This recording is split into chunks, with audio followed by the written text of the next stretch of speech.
Hey chums, how's it going? Brent Rose here, and this is my test footage for the long-awaited Sony A7S Mark III.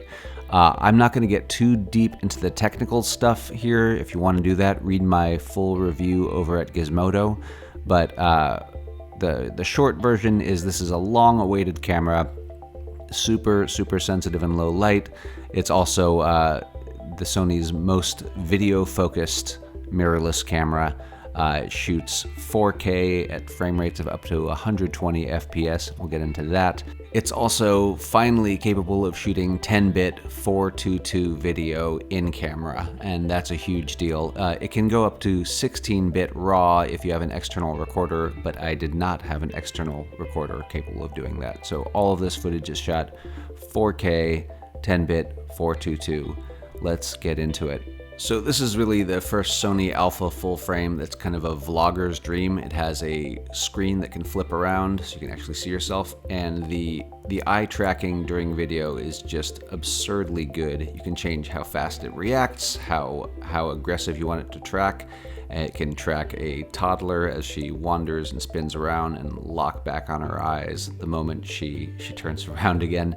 It works remarkably well. It's also really good for tapping to track subjects. It'll lock onto them, and even if they leave the frame for a moment and come back on, it tends to stay locked on. You'll notice the dynamic range is really excellent. I love this. You can still see her face pretty well, even though the sun is blasting right in the camera. I just think this is a really cool shot. But what you all are probably here for is to see how its low light capabilities live up to the hype. And I'm pleased to tell you that this thing is an absolute low light monster. It's just ridiculous. So this is shot at ISO 102,400, and this is basically just firelight on my friend's face here, and it's almost blown out. But you can see my friends here, and you can see the stars in the same shot. And forgive the autofocus, I should have had it on manual, but I mean that is utterly ridiculous. I've never been able to shoot video like that before, and it's really kind of amazing. You can see the moon rising behind my buddy Chris here, and stars in the background, and yeah, it's stellar. It's stunning. The noise is pretty low. It's entirely usable. I don't know what to say. It's mind-blowing. Just to give you a little bit of context here, this is shot with my Sony A7R III at ISO 25,600. And here's the A7S III with the exact same lens, exact same settings. It's just so much cleaner. Here's a side-by-side. I mean, it's not even close. The detail in the brick and in the boats, the colors are better, there's less noise. It's just better in every meaningful way. The R3 maxes out at ISO 32,000. On the right, we've got the S3 at 51,200, and that's not even as high as it can go. Here you'll see it at 80,000, which is still not as high as it can go, and it looks really good. This just zeroed out the exposure comp, so it's almost like an evening set, but the stars are visible. It's beautiful. This is a more pedestrian use case. This is just after sunset. It's evening. I'm at ISO 8000, which is still fairly high. If I were shooting with a lesser camera, you'd see plenty of noise, and I mean, there's really no noticeable noise here. Certainly nothing that you really have to deal with. You can always add a little bit of noise reduction in post if you wanted to, but eye tracking is working flawlessly. It's just, the low light prowess of this camera is just absolutely unbeatable. But let's get into some of the slow motion stuff. So this is the camera's S&Q mode. It's still shooting 4K 10-bit 422, but in the camera itself, it's shooting high speed and then it mixes the file down into, I chose 24 frames per second. So this is 1/5 speed. Eye tracking is still working, even as this kid is running toward the camera. Now, I was shooting these with picture profiles turned off, so this is just straight out of the camera as it looks, no tweaking or color grading or anything. But again, this is all 422, so you can push and pull. You could shoot S-Log3 or HLG3 if you wanted to, and we'll get into some of those tests in a minute. But I just wanted you to see what 4K 10-bit 422 at 1/5 speed looks like straight out of the camera. It's really pretty stunning. I really love this shot here with the water sparkling and the swimmer's silhouette. I mean, it looks like little diamonds popping up. What can you say? The one thing I'll say against S&Q setting is it doesn't record any audio, so you have to talk over it like I am right now, or play some pretty music, otherwise it gets a little bit boring. But the camera can also record 4K at 120 frames per second, and then you can slow it down in post, and then that does record audio, and we'll show you that right now.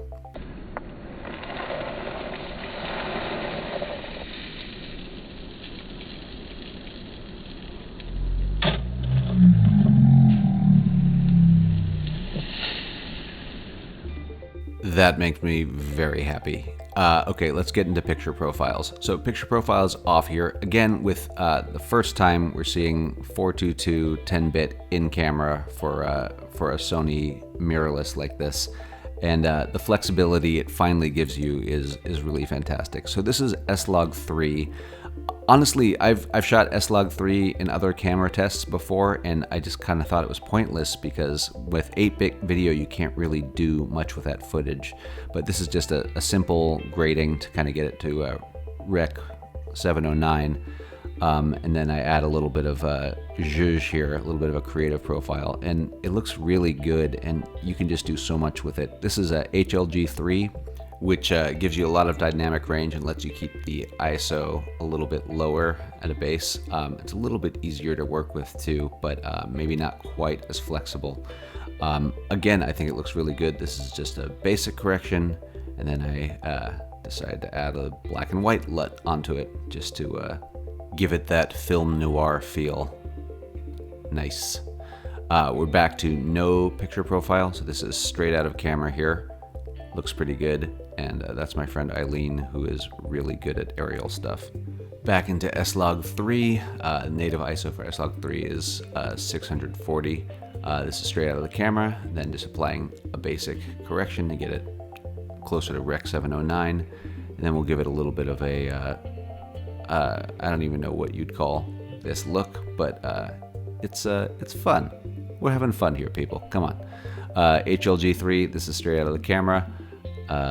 And then basic correction, really nice saturation, and I really like the contrast there. And then we give it kind of a, just another funky look.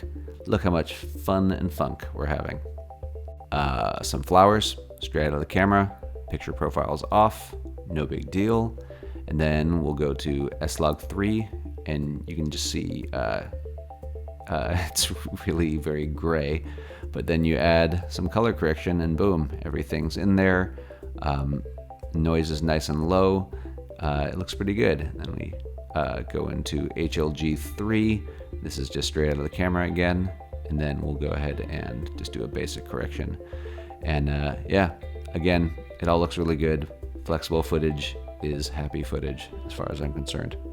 So the S3 has in-body image stabilization. I turned it off for this test. Just kind of walk and hold the camera as stable as possible.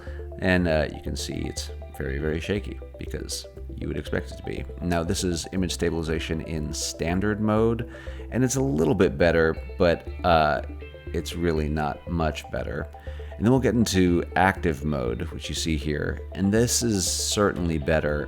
It's still not fantastic. It's not gimbal like you'd get with like the GoPro Hero 8 or 9, but it is better. It definitely helps more for photography rather than video. And lastly, I just wanted to check the rolling shutter effect, and I'm really happy to tell you that this is the least rolling shutter effect I've ever seen on any camera I've ever tested. It's fantastic, and I tested it both at 24 frames per second and 60 frames per second, and it passed with flying colors. So I'm just going to go ahead and say rolling shutter is not a worry with this camera.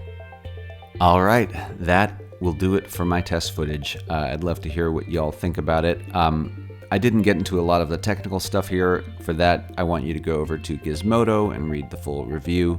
But I wanted to let this footage speak for itself. And I mean, look at this shot. This shot speaks for itself. There's my two wacko friends and the stars behind them and sparks flying. It's beautiful. It's incredible. This camera is bananas. I don't understand it. It breaks the laws of physics, and it's really, really amazing for video. What do I think of it for photo? Read the review. Thanks for watching. Subscribe, blah, blah, blah.